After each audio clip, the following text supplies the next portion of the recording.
그 고린도전서 6장 1절에서 11절까지는요.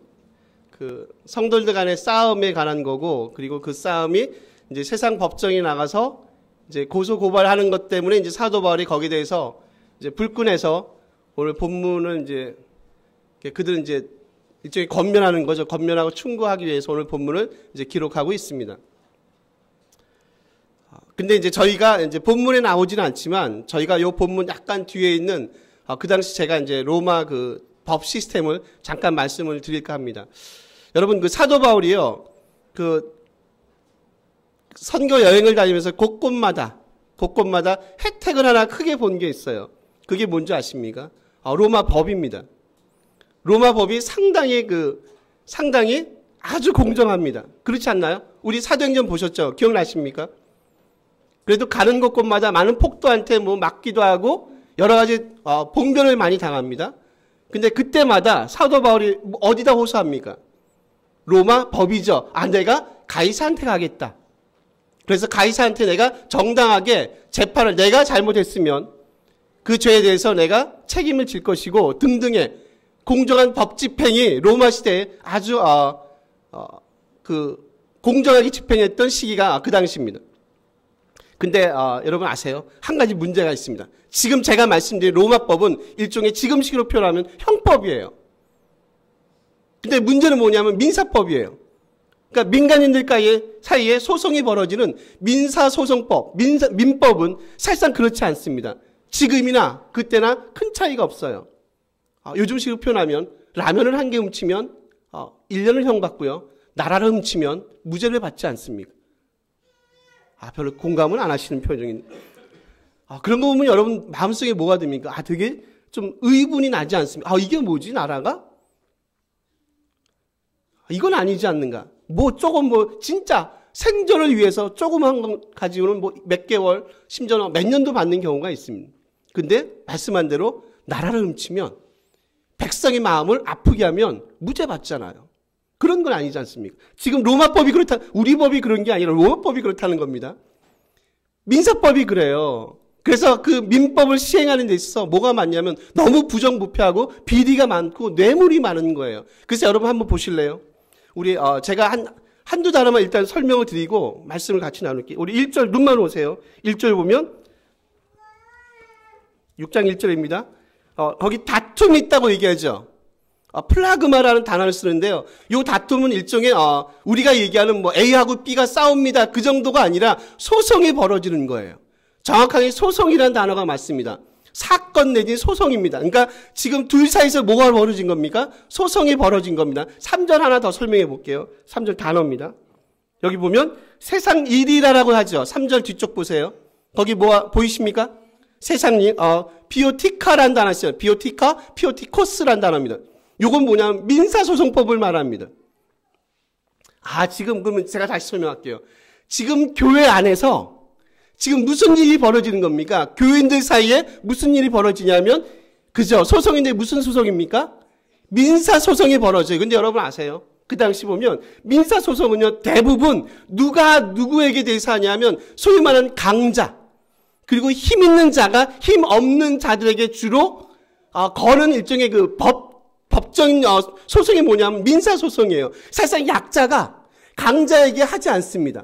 사실상 거의 못해요. 누가 합니까? 약자가 하지 않습니다. 강자가, 그리고 우월한 위치에 있는 사람이, 그리고 부자가, 그 사람들이 없는 약자들, 사회적인 약자들, 가난한 자들에게 주로 거는 소송법이 뭐라고요? 민사소송이에요. 지금 하고 싶은 얘기 뭐예요, 바울이? 단순히 둘이 싸웁니다. 소송을 겁니다. A하고 B가 지금 그 얘기를 하는 게 아니라 누가요? 강자가. 지금 어디 안에서 강자죠? 그렇죠. 교회 안에서 어떤 한 A라는 강자가, 예를 들면 장로님이, 안수 집사님이 지금 갓 들어온 성도한테 뭘 거는 거예요? 소송을 거는 거예요. 사도 바울이 그걸 보니까 어떻습니까? 마음에 분이 나는 거죠. 그러면 안 된다는 거예요. 심지어는 그거를 어디 앞에서 한다고요? 사람들 앞에서. 여러분 아십니까? 로마 법정은요, 그 아고라라 불리죠. 아고라라 불리는 일종의 시장이에요. 시장이 보통 광장이라고 얘기하죠. 거기서 벌어집니다. 그 가운데 재판장이 딱 앉아서 치안 판사가 거기서 뭘 하냐면 소위 말하는 법정을 주도합니다. 당연히 시장이고 광장이고 거기서 토론도 일어나고 사람들이 서로 대화도 많이 하고요. 거기서 각종 뭐 집회도 하고 막 그렇습니다. 그 아고라라는 곳이요. 그러니까 어떻게 했어요? 지금 이 법정 재판이 열리는 곳에 누가 다 있겠습니까?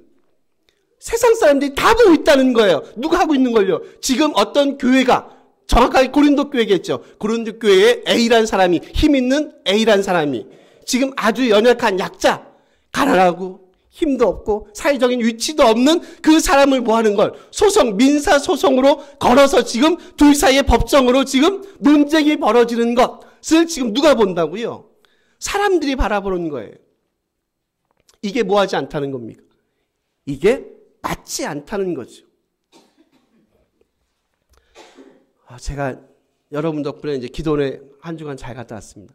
월요일날 작업이 있어서 제가 화요일날 갔는데 방이 없는 거예요. 수요일날 이제 집사람이 얘기했는지 모르지만 방이 없어서 막 그 안내하신 데스크 전사님이 막 찾으시면서 목사님 하나가 나왔답니다. 방이 딱 하나 있는데 그거 하시겠습니까? 어떤 거 주셔야죠. 그랬더니 패밀리 룸이라는 거예요. 그래서 패밀리 룸 혼자 갔는데 그거라도 없으면 이제 성전을 들어가야 돼요. 성전이 나쁜 게 아니라 성전도 상관없는데 제가 좀 이제 작업할 게 있어서 이제 노트북도 갖고 가고 막 그랬거든요. 근데 성전에서 이제 그걸 못 합니다. 이렇게 다 불 꺼야 되고 또 예배되면 이제 저거 그래서 거기 가야 되겠다 해서 이제 그 기도원에서 제일 비싼 거금을 투자해서 제일 비싼 그 방을 일단 얻었어요. 그러면 하루만 이 방을 쓰시고 그리고 이제 저희가 방이 나면 이제 그 방을 옮겨 드리겠다. 혼자 이제 솔로를 하시는 방으로 갔는데 이제 딱 앉았습니다. 그래서 노트북 켜고 이제 성경책 다 빼놓고 하는데 거기 제 느낌이 맞았어요. 이렇게 소리가 나는 거예요. 소리가. 왜 이렇게 소리가 나지? 보니까 이제 무슨 소리냐면, 느낌에, 이거 보일러 소리 아닐까? 이제 원래 크잖아요. 성전이니까 이제 우리 집 보일러 소리가 아니에요. 그냥, 이 정도가 아니라, 우왕. 진짜, 우왕 하는데, 제가 이렇게 민감한 사람은 아닌데, 소리가 나네? 한번 버텨보자. 그리고 이제 제가 또 사람이 워낙 좀 이렇게 성령이 충만하잖아요. 아시다시피. 그래서 또 가서 막 따지지를 못하겠는 거예요. 제가, 참자. 그래서 한 2-3시간 참았어요. 이제 노트북 켜고 이제 그리고 이제 사실 그때 제가 뭘 하고 있었냐면 이 본문을 사실 설교를 준비하고 있었어요. 참았습니다. 근데 이제 6시까지 참았어요. 이제 저녁이죠. 6시까지. 그 다음은 이제 머리가 한계가 오는 거예요. 머리가 진짜 아프더라고요. 그래서 제가 내려갔어요. 데스크 내려가서 전사님한테 제가 도저히 못 있겠습니다. 차라리 제가 성전 가서 자겠습니다. 성전은 거기 잘 테니까 그냥 환불 좀 해달라고. 그때 그분이 목사님 환불은 안 됩니다. 그래서 그분 얘기가 더 웃겨요. 그냥 보일러 돌아가는 소리라고 생각을 하시면 머리가 안 아프실 겁니다. 속으로 제가 이게 말이십니까? 방구십니까? 이게 보일러 돌아가는 소리라고 생각하면 괜찮다고요. 그래서 나중에는 이제 하여튼 이제 통과하고 나중에는 이제 되게 미안한지 죄송하다 하고 이제 커피까지 사주고 하고 이제 그 다음날 다행히 자리가 나서 이제 옮겼거든요. 이제 그런 생각이 드는 거예요. 그때도 말씀한 대로 그때도 제가 이 본문을 이제 설교 준비를 하고 있었고 소송에 관한 문제 그런 일 가지고 물론 강자 약자 그런 얘기는 아니지만 그런 걸 가지고 내가 가서 또 얼굴 보기 그거 불편하지 않습니까? 그래도 그 사람들이 목사인 줄 아는데 그것도 보통 목사가 아니라 평안교회, 대평안교회의 담임 목사인 줄 아는데. 그래서 이제 참는 마음을 갖고 하는. 사실상 오늘 본문은요, 말씀드렸듯이 그 정도가 아니에요. 내가 참아야지 정도가 아니라 지금 누가 누구에게 대해서요, 강자가, 교회 내에 있는 막강한 권력과 힘과 재정을 가진 강자가 아무 힘도 없는, 능력도 없고 진짜 가진 거 없는 그 사회적 약자이면서 교회 약자인 어떤 성도들에 대해서 지금 사람들 앞에서 뭘 걸고 있다고요? 소송을 걸고 있는 거죠. 그거를 뭐 하지 못해요. 바울이 참지 못하는 이게 무슨 교회냐는 거예요. 이게 교회냐는 겁니다. 여러분 제가 확인 한번 해볼게요. 눈만 쫓아오십시오. 6장 2절 가볼게요. 느껴보세요. 제가 읽어드릴게요. 눈 오십시오. 성도가 세상을 판단할 것을 너희가 알지 못하느냐.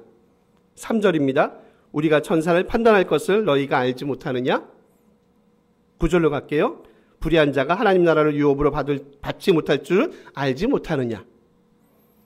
그리고 뒤에요. 세 개가 또 있어요. 그건 찾지 않겠습니다. 여러분 지금 제가 읽어드린 요 세 구절 중에서 반복적으로 소개되는 단어가 있죠. 뭐가 나오죠? 너희가 알지 못하느냐입니다. 여러분 6장 요 뒤에도 마찬가지인데요. 6장에서만요. 요 동일한 표현이 몇 번이 사용된다고요? 6번이 사용이 돼요. 너희가 알지 못하느냐? 알지 못하느냐? 알지 못하느냐? 뒤에 다음 주 할 겁니다. 알지 못하느냐? 알지 못하느냐? 알지 못하느냐? 사실상 이 얘기는 뭐예요? 뭐 한다는 얘기예요? 너희가 모른답니까? 안답니까? 강 선생님, 너희가 안다는 거잖아요. 야, 그렇게 하면 그 약한 지체가 마음의 상처를 입는 걸 알지 못하느냐? 알잖아. 하나님의 교회는 그렇게 돼서는 안 된다는 것을 너희가 알지 않냐? 여러분, 이 지금 소송이 벌어지는 것, 그 이면에 있는 게 뭔지 아세요? 사실상 사도 바울이 고발하고 싶은 건 그거예요. 이 소송 자체도 문제지만 이 소송 뒤에 있는 그 한 가지 딱 개념, 그게 뭔지 아십니까? 형제가 형제에 대해서 고발할 때는 그것도 강자인 형제가 약자인 형제에 대해서 사람들 앞에서, 세상 사람들 앞에서, 그 많은 사람들 앞에서 고발할 때는 그 마음속에 뭐가 있는 건지 아세요? 탐심이란 놈이 그 사람의 마음을 꽉 잡고 있어요. 그렇지 않겠습니까? 양이 100마리가 있어요. 저쪽은 양이 1마리예요. 근데 그를 고발해요. 그나마 그 하나 남은 그 양을 뭐 하고 싶은 거예요? 빼앗든지 아니면 어떻든 거기에 대해서 뭔가 해코지를 하고 싶은 거예요. 못 뺄 게 없어요. 그 마음속에 있는 못 뺄 게 없겠어요. 탐심 아니겠어요, 여러분? 여러분 아십니까? 근데 문제는 뭐냐면 우리가 거기에 대해서 생각이 많이 없어요. 그리고 별로 우리를 고치고 싶은 마음이 없고요. 늘 우리는 자기 주장하기에 바쁜 사람들이에요. 그거 아시죠? 사이코패스도 후회하는 거 아세요? 연쇄살인범들도 후회는 안 됩니다. 후회한대요. 근데 뭐 하지 않는 줄 아십니까? 우리 옛날에 말씀해 볼까요? 옛날 우리가 전했던 말씀식으로 한번 적용을 시켜볼까요? 후회는 하는데 뭐 하지 않습니까?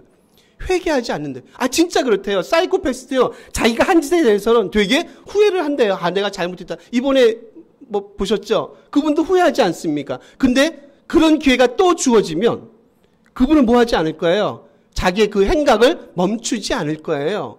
그렇지 않습니까? 여러분 아십니까? 지금 사도 바울이 이런 표현을 한 장에서만 몇 번을 한다고요? 6번 할 때는 그 마음속에 뭐가 있는 거예요? 아, 이 사람들이 모르지 않는다는 겁니다. 모르지는 않는데 알긴 다 아는데 전혀 뭐 하고 싶은 마음이 없어요. 자기들이 그 아는 만큼 그렇게 뭐 하지 못한다고요? 살아가는 것, 살아가지 못하는 것, 실행하지 못하는 것에 대해서 지금 사도 바울이 고발하고 있는 소리가 들리지 않습니까?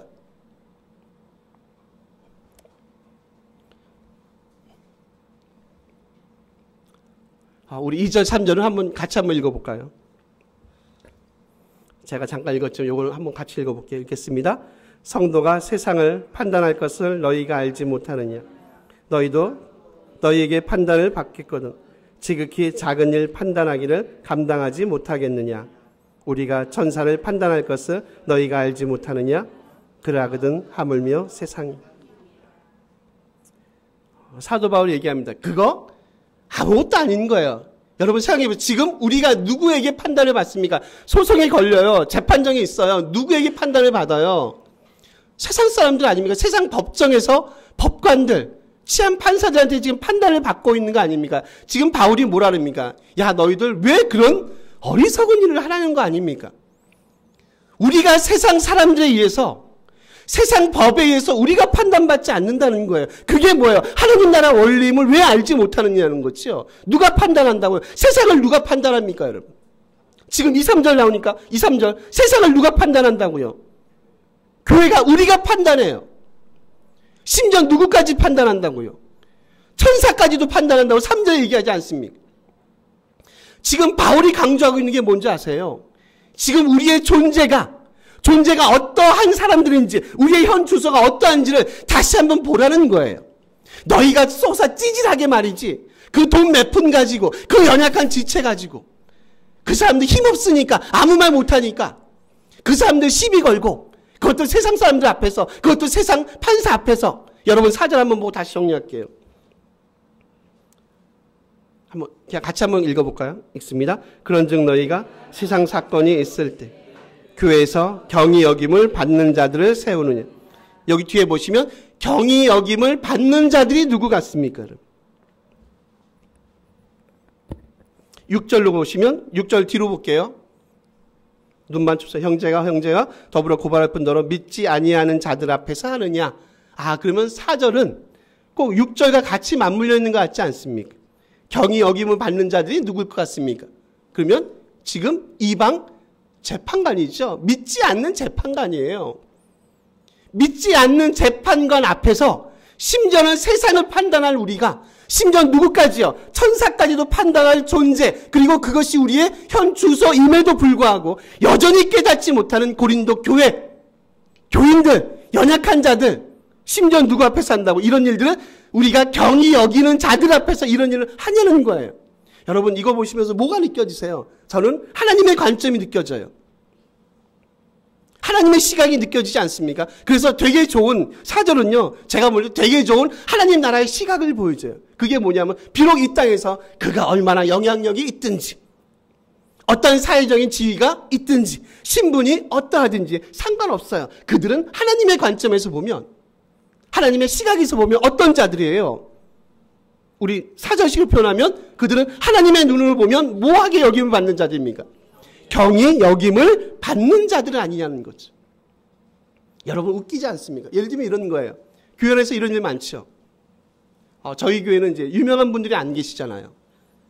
저 빼고는 뭐 거의 없어서. 기도원 갔다 오더니 교만이 그게 다랬어요. 기도를 좀 했더니 그런가? 우리 교회는 국회의원이 몇 분이세요? 우리 교회는 죄송합니다.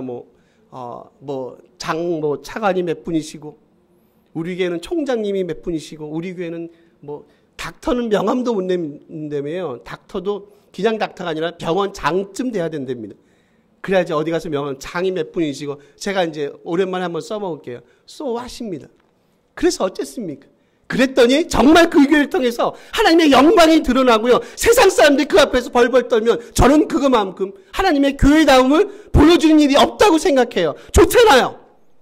교회 안에 유력자들이 있어요. 그랬더니 이 세상 앞에 엄청난 영향력을, 병원이면 병원에서, 국회 의사당이면 의사당에서, 학교면 학교에서 엄청난 영향력을 행사합니다. 그것만큼 하나님의 나라가 확장되는 일이 어디 있겠습니까? 문제는 뭐예요? 그런 영향력이 과연 그들을 통해서, 교회를 통해서 일어나는가 하는 문제예요. 왜 그 교회 다니십니까? 여러분 그런 얘기 많이 들어보셨죠? 왜 그 교회 다니십니까? 물어보면 그렇게 대답하는 성도님들이 많답니다. 편해서요. 맞죠? 그리고 부담이 없어서요. 여러분 아십니까? 이런 하이 퀄러티의 코미디를 우리가 하고 있는 거 아세요? 편해서 교회를 다니고요. 어떤 교회인지 모르지만 편해서 교회를 다니고 부담이 없어서 교회를 다닌답니다. 질문 드려볼까요? 예수 믿는 게 편합니까? 어차피 저희는요, 그런 존재, 이 길을 올 때는 이미 편한 길을 접은 사람들 아닌가요? 목사만 그런가요? 제가 젊어서 신앙할 때 그런 생각 가졌어요. 내 인생 종쳤다. 끝났다. 저는 알잖아요. 저희 아버지가 어떻게 살았는지 저는 알거든요. 그래서 제가 진짜 목사 연습할 때 그 생각했습니다. 내 인생 끝났다 이제. 내 젊음이 이제 뭘로 보상받냐. 천국의 소망밖에 없는 거예요. 예수 믿을 때는, 목사도 마찬가지지만 예수 믿기로 작정했을 때는요, 이미 우리는 뭘 포기한 사람들이에요. 편한 길을 가겠습니다. 부담 없이 하나님 우리가 이 길을 가겠습니다를 이미 뭐한 사람들이에요. 포기한 사람들 아닙니까? 저만 포기했어요? 여러분 너무 웃기지 않습니까? 편해서 가고요. 부담이 없어 간대요. 예수 믿는 것 자체가 그렇게 편하지 않습니다.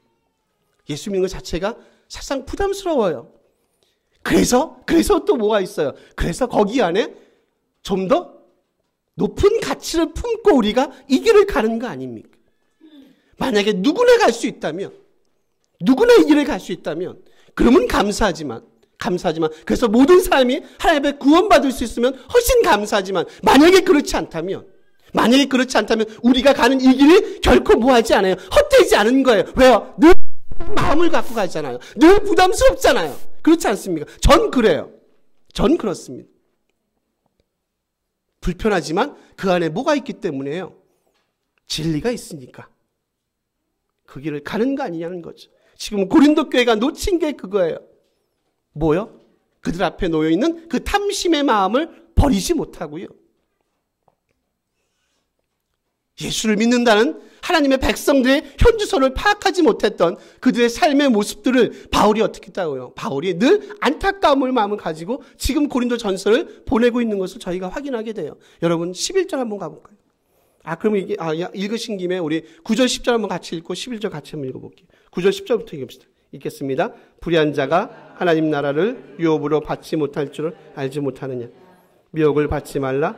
음행하는 자나 우상 숭배하는 자나 간음하는 자나 탐색하는 자나 남색하는 자나 도적이나 탐욕을 부리는 자나 술 취하는 자나 속여 빼앗는 자들은 하나님 나라를 유업으로 받지 못.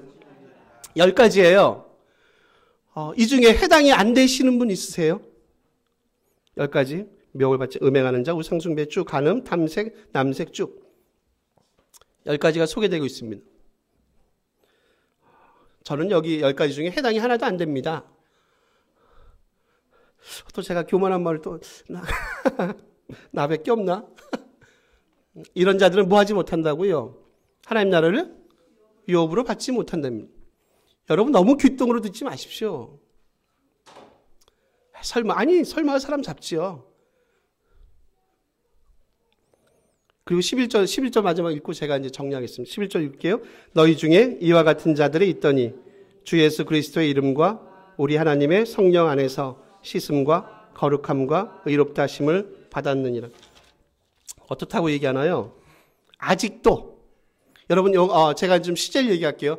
미완료 시제 쓰고 있습니다. 앞에까지요. 너희 중에 이와 같은 자들이 있다. 미완료 시제입니다. 무슨 얘기예요? 그들이 이런 10가지 이런 악행을 불의한 일을 저지르잖아요. 요게 과거에 어떤 단회적인 사건으로 끝나지 않아요. 뭐 한다는 거예요? 아직도 지속적으로 지금 그런 일들을 행하고 있는, 고린도 교회 안에 행하고 있는 사람들이 여전히 있다는 거예요. 교회 안에 여전히 있습니다. 이 10가지가 아니라 20가지, 100가지 이런 일들을 행하는 교인들이 여전히 있어요. 근데 여러분 아세요? 여기에 이제 조금 어렵지만 2가지 법이 있습니다. 하나는 직설법이라는 게 있고요. 명령법이라는 게 있어요. 그냥 듣고 이제 이해하시면 됩니다. 직설법은 뭐냐면 뒤쪽이에요. 다시 읽어볼게요, 여러분. 눈만 쫓아오세요. 제가 읽어드릴게요. 주 예수 그리스도의 이름과 우리 하나님의 성령 안에서 씻음과 3가지가 나오죠. 씻음과 거룩함과 의롭게 하심을 받은 거예요. 이건 단순 과거예요. 이미 어떻든가요? 우린 이미 뭐 하는 겁니까, 여러분? 예수의 이름과 하나님의 성령 안에서 뭘 받은 거예요?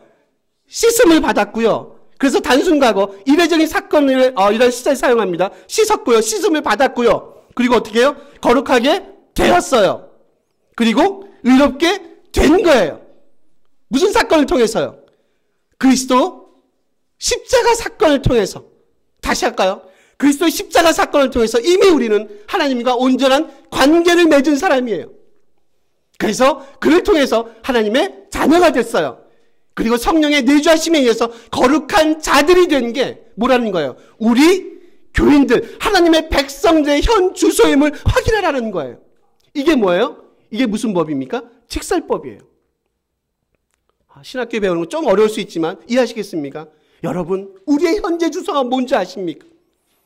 예수님의 이름과 성령님의 하나님의 성령을 통해서 이미 우리는 뭐가 됐습니까?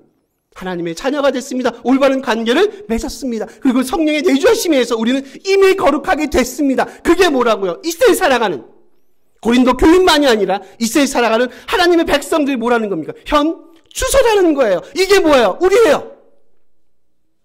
그러니까 이제 어떻게 하시라고요? 이제 여러분 이런 자니까 이런 자에 합당한 삶을 살아가시는 게 맞지 않습니까? 뭡니까 이게? 명령법입니다. 그래서 직설법과 명령법은 뭐 하는 게 맞습니까? 같이 일치되는 게 맞습니다. 정리할게요. 이해하시겠습니까? 우리 현주소를 이해하시겠습니까? 교회 안에 이런 일 합당치 않은 겁니다. 왜요? 우리는 이미 그리스도의 십자가, 하나님의 은혜와 성령의 내주하심을 통해서 의롭게 되고요, 거룩하게 되고요, 그리고 씻음받은 하나님의 백성입니다. 이미 그 사건은 우리에게 있어서 무슨 사건이 된 겁니까? 과거의 사건이 된 거예요. 이제 뭐만 남은 거예요? 매일매일 우리에게 주어진 이 하루의 삶을 이미 얻은 신분과 지위를 가지고 오늘도 하나님 앞에 거룩한 삶을, 의로운 삶을, 죄 씻음 받은 삶을 살아가야 되는 그런 존재임을 늘 확인만 하시면 돼요. 그게 뭐라고요? 명령법입니다.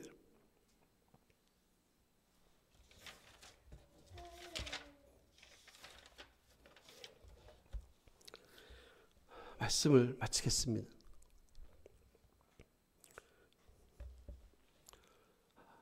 이 싸움이 쉽진 않지만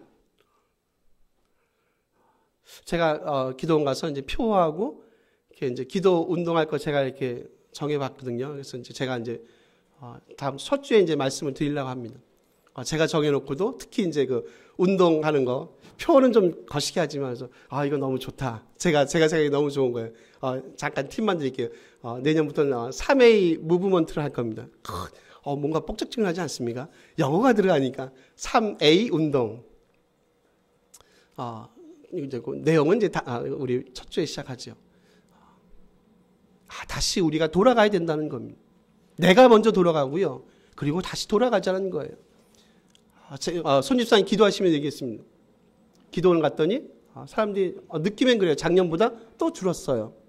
제가 하나 말씀 안 드리겠는데 거기 기도굴이 있습니다. 저도 이제 기도굴 가서 좀 기도를 했는데 되게 추워요. 그래서 옷에다가 막 담요 뒤집어 쓰고 뭐 완전히 한대니까 춥습니다. 옛날에는요, 기도굴 이렇게 쭉 지나가면 자리가 없을 정도예요. 다 차지해서 막 소리 막 지르고 방언기도 막 그랬어요. 근데 별로 소리가 안 들려요. 기도 소리가 안 들려요. 제가 이번에 딱 가서 느낀 게 기도굴에서 기도를 많이 안 하는구나. 물론 추워서 그럴 수 여러 가지 이유는 있어요. 근데 어떻든 제가 굳이 단순히 비교하면 작년보다는 확실히 못해요. 올해가. 인원도 줄었고요. 교회당 예배 드리는 인원입니다. 기도굴도 사람이 확실히 없어요. 여러분, 어디서 해법을 찾으십니까? 어디서 우리의 길을 찾으시겠습니까? 그리스도의 그 십자가 사건이 제가 말씀드렸어요. 3가지 말씀드렸습니다. 직설법에 우리 현주소에 어디서 그리스도의 씻음과 의롭게 하심과 거룩게 하심을 여러분이 늘 확인하시면서 살아가십니까? 어디서 확인하세요? 일상에서, 물론 일상에서도 말씀하지만 어디서 확인하시며 살아가십니까? 머릿속에서요? 아니요. 그렇지 않습니다. 그래서 쉽지 않아요. 그래서 쉽지 않습니다. 이 믿음의 길을 쉽진 않지만 정말 몸부림치면서 내년 한 해를 진짜 좀 승리하면서 이 길을 같이 갔으면 좋겠습니다.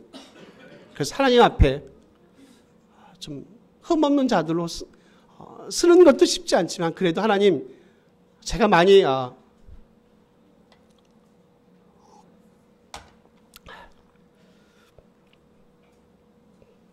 기도하십시오.